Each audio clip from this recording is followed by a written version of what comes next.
ഇപ്പൊ സാറ് ഇവിടെ ഇപ്പോൾ ഇത്തവണത്തെ സാറിന്റെ സന്ദർശനത്തിനിടയിൽ ഈ ക്യാൻസർ പ്രിവെന്റീവ് അതെ. പ്രോജക്റ്റ് എന്ന് പറയുന്ന ഒരു അതെ. പദ്ധതിയുടെ കാര്യത്തിനാണല്ലോ എത്തിയിരുന്നത്.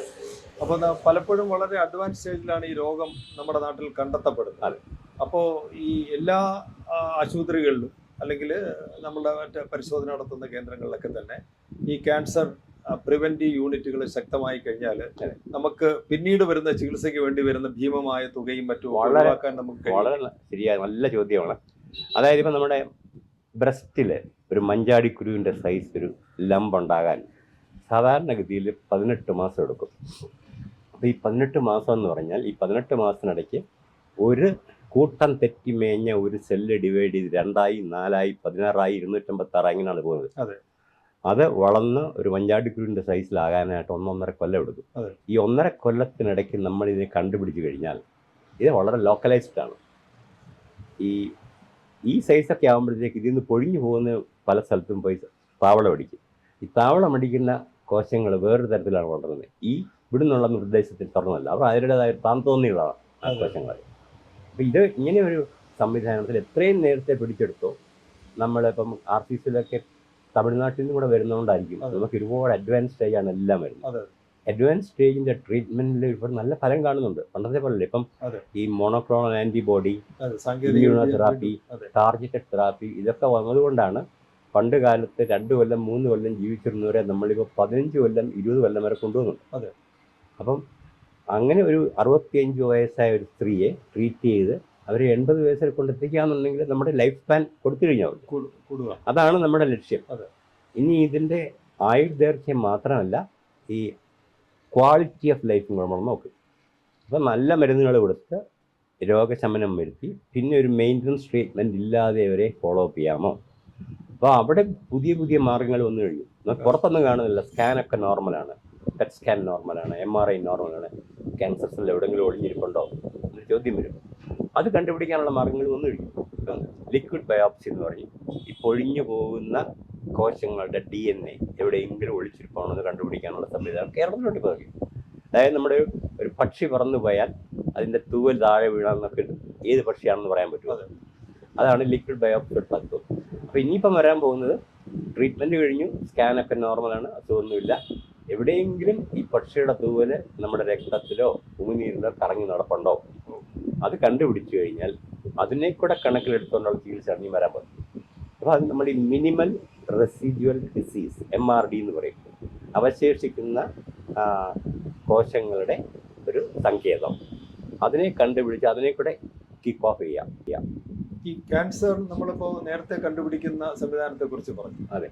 അങ്ങനെ ഒരു പരിശോധന നടപ്പിലാക്കണമെങ്കിൽ അത് എന്തൊരു സംവിധാനത്തിലൂടെ നമുക്കത് സാധ്യമാക്കാൻ? നല്ല നല്ല നല്ല ചോദ്യങ്ങളാണ് രമേഷ് ചോദിക്കുന്നത്.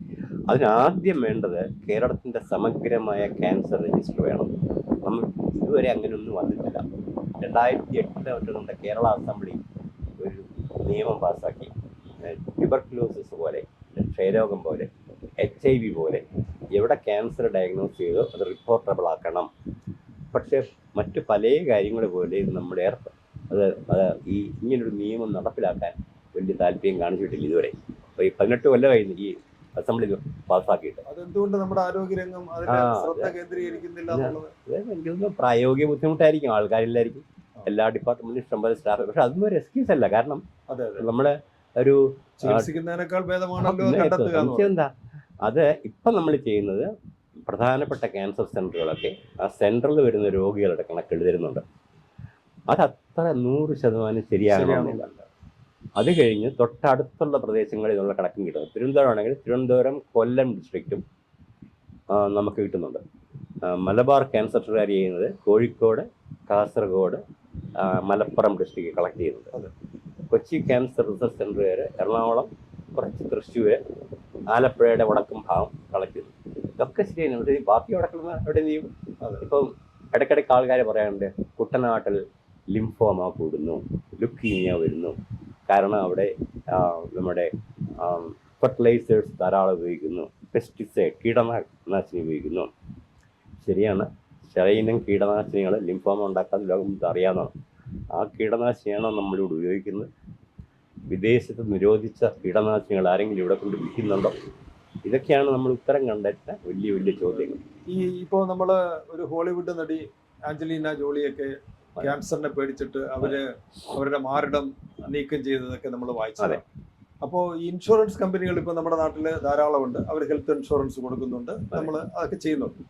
പക്ഷേ അവർക്ക് തന്നെ ഇങ്ങനെ നേരത്തെ ഒരു രോഗനിർണയത്തിനോ അല്ലെങ്കിൽ പരിശോധനയ്ക്കോ ഉള്ള ഒരു സംവിധാനം അവരും നടപ്പിലാക്കേണ്ടതല്ലേ ഇൻഷുറൻസ് കമ്പനികൾ? അതിന് രണ്ട് വശമുണ്ട്. ഒന്ന്, ഇൻഷുറൻസ് കമ്പനിക്കാരെ അതിന് അനുവദിച്ചു കഴിഞ്ഞാൽ നിലവിലുള്ള നിയമം പല രാജ്യങ്ങളിലും ഇൻഷുറൻസ് ഡിനേ ചെയ്യാനുള്ള അവകാശം അവർക്ക് കൊടുക്കും. അതെ, ഇപ്പം രമേഷ് ബാബുവിൻ്റെ എല്ലാം പരിശോധിച്ച് കഴിഞ്ഞപ്പോഴത്തേക്ക് രമേഷ് ബാബുവിന് കിഡ്നിയുടെ ഒരു ക്യാൻസർ വരാൻ ചാൻസ് ഉണ്ടെന്ന് പറഞ്ഞാൽ റെക്കോർഡിൽ കയറി കഴിഞ്ഞു, ഇലക്ട്രോണിക് റെക്കോർഡിൽ കയറി കഴിഞ്ഞു. അപ്പം രമേഷ് ബാബു ഒരു അടുത്ത ഹെൽത്ത് ഇൻഷുറൻസ് അപ്ലൈ ചെയ്യുമ്പോൾ ആ ഇൻഷുറൻസ് കമ്പനി സകലമായ സ്ഥലങ്ങളിൽ നിന്നും രമേഷ് ബാബുവിനെ കുറിച്ചുള്ള ആരോഗ്യ വിവരങ്ങൾ കളക്ട് ചെയ്യും. നമ്മൾ ഒപ്പിട്ട് കൊടുക്കാണ്ട് എവിടെ നിന്ന് കളക്ട് ചെയ്യാനാണ്. അതിനകത്ത് ഒരാൾ പറയും കുറേ വർഷങ്ങൾക്ക് മുമ്പ് എറണാകുളത്ത് വെച്ചിട്ട് ടെസ്റ്റ് ചെയ്തല്ലോ, അതിൽ ഇങ്ങനൊരു മാറ്റം. അപ്പം നമ്മളെ നിരസിക്കും. അത് അൺഎത്തിക്കലാണ്. തന്നെയല്ല, അങ്ങനെ ചെറി പിക്ക് ചെയ്ത് കഴിഞ്ഞാൽ അവർ ചെയ്യാൻ പോകുന്നത് എന്താണ്? യാതൊരു തകരാറുമില്ലാത്തവരെ മാത്രം ഇൻഷുർ ചെയ്യും, ബാക്കിയുള്ളവർ ഇപ്പൊ ഈ ട്രംപിനെതിരായിട്ടുള്ള വലിയ പരാതി അതാണ്. ഈ ചെറി പിക്കിങ്ങിന് അനുവദിക്കുന്ന ഒരു ആരോഗ്യ സംവിധാനമാണ് അദ്ദേഹം കൊണ്ടുവരാൻ ആഗ്രഹിച്ചത്. പക്ഷെ വലിയ എതിർപ്പ് റിപ്പബ്ലിക്കൻസിൻ്റെ നിന്ന് വന്ന കാരണം ഒബാമ കെയറിൻ്റെ ഒരു ഭാഗം തുടരുന്നുണ്ട്. വാസ്തവം വളരെ ദയാഹീനമാണ്. കാരണം 60 വയസ്സായ ഒരാളിന് പെട്ടെന്ന് ജോലിയൊക്കെ നിർത്തിയിരുന്നു, റിട്ടയർ ചെയ്യപ്പം അങ്ങനൊരു 10 കൊല്ലം 10-60 വയസ്സ് കഴിഞ്ഞ ഒരാളിന് ഇൻഷുറൻസിന് അപ്ലൈ ചെയ്യുമ്പോൾ നിങ്ങൾ 45 വയസ്സിൽ ടെസ്റ്റ് ചെയ്തപ്പോൾ നിങ്ങൾക്ക് പ്രോസ്റ്റേറ്റ് ക്യാൻസർ വരാൻ ചാൻസ് ഉണ്ടെന്ന് കണ്ടല്ലോ, അതെന്തുകൊണ്ട് പറഞ്ഞില്ല?